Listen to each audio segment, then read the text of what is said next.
Under the bright and blinding lights of America's Got Talent, the air buzzed with excitement. Contestants hurried backstage, the audience's roars echoing from beyond the curtain. But in one quiet corner sat a 10-year-old Filipino girl named Althea, her small hands trembling as she held a tiny silver microphone pendant close to her chest. The pendant had once belonged to her late father, the man who had taught her to sing, the man whose absence she felt in every heartbeat. She wore a simple white dress with golden lace that shimmered faintly every time she moved, her long black hair neatly tied in a bun. Her mother knelt in front of her, holding her daughter's face gently between her palms, her eyes filled with both pride and love. "Anak," she whispered softly, "just sing with your heart. Don't think about the crowd, don't think about the lights, think of Daddy, and let him hear you." Althea nodded, her lips quivering, her heart pounding so fast she could hear it echoing in her ears. A staff member called her name. "You're next." The little girl rose to her feet. Her knees felt weak, but her spirit told her to keep moving. As she walked toward the curtain, the world seemed to blur around her. Every light, every sound, every whisper disappeared until all that remained was her own breathing.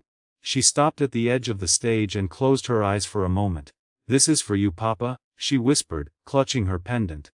The curtain slowly opened, and Althea stepped out, her small figure bathed in the glow of 1,000 lights. The stage was enormous, the crowd stretched far beyond what her young eyes could take in. The judges sat before her: Simon Cowell, Sofia Vergara, Heidi Klum and Howie Mandel. Each of them smiled politely, waiting. Simon leaned forward slightly, his trademark expression curious but calm. "Hello there," he said warmly. "What's your name?" Her voice shook as she replied, "My name is Althea, I'm 10 years old and I'm from the Philippines." The audience clapped and cheered at the mention of her home country. She smiled shyly, her hands trembling as she held the microphone.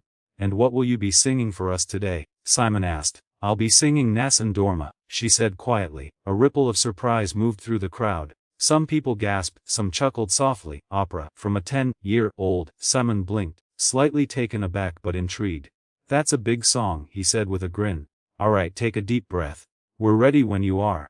The orchestra began to play. The first few notes filled the theater like a slow sunrise. Althea's fingers tightened around the microphone.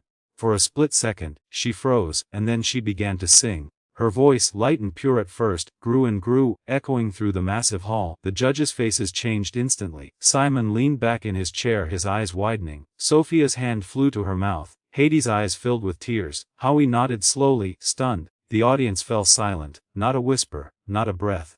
The sound coming from this tiny girl was something no one had expected. Powerful, controlled, heartbreakingly beautiful. Each note carried a piece of her soul. Every word was laced with emotion, every breath filled with the ache of longing. She was singing not just a song, but a memory. Her father's laughter, his gentle voice, the way he used to clap whenever she practiced in their small house back in the Philippines. It was all there, in her voice. The crowd couldn't stay seated for long. By the middle of the song, people began to rise, clapping and cheering between the lines. Some wiped tears from their eyes. The little girl sang through it all, eyes closed, her voice trembling but never breaking. When she reached the final crescendo, her voice soared higher than anyone thought possible. She poured every ounce of her heart into the last note, holding it steady and pure, until the entire hall vibrated with emotion. Then the music stopped, silence. For a full 3 seconds, the entire room was frozen. Then, like a flood, applause and cheers erupted from every corner. The audience jumped to their feet. People screamed her name. The judges clapped, shouting over the noise. Simon just sat there, staring at her in disbelief, a rare softness in his eyes. Then slowly, he stood clapping, smiling, shaking his head in awe. Althea could barely breathe. She looked out at the crowd, her vision blurring from tears. She covered her mouth with one hand, shaking her head as if to say, "Is this really happening?" Her mother, watching from backstage, cried quietly, her hands pressed together as though in prayer. Simon finally spoke. His voice was calm but filled with emotion. "Althea," he said, pausing to find the right words, "I've been doing this show for many, many years. I've seen incredible talent from all around the world. But I have never, and I mean never, heard a voice like yours come from someone your age. That was absolutely extraordinary." The audience roared again, shouting and clapping. Althea wiped her tears, trying to smile, overwhelmed by everything happening around her. Sophia nodded, saying, "You are a little angel." Heidi added softly, "You gave me goosebumps." Simon looked at the other judges, who were all smiling and nodding in agreement. He turned back to Althea. For a moment, he said nothing. Then he reached out and pressed the golden buzzer.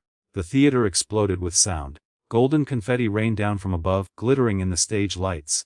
The audience screamed, some jumping, others crying.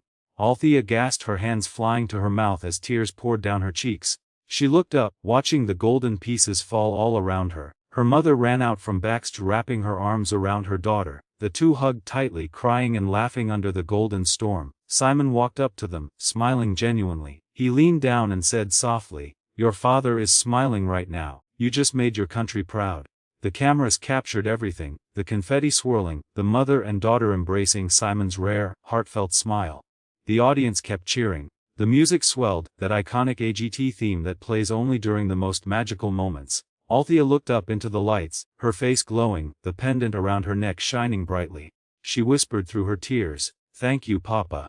The voice over at the end spoke softly, as if narrating a dream. She came from a small island in the Philippines, carrying nothing but her voice and a pendant that reminded her of home. But that night, her voice reached the heavens and her dream turned golden.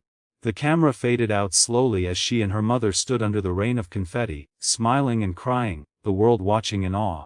In that golden light, a 10-year-old Filipino girl had just proven that even the smallest voice could touch the entire world.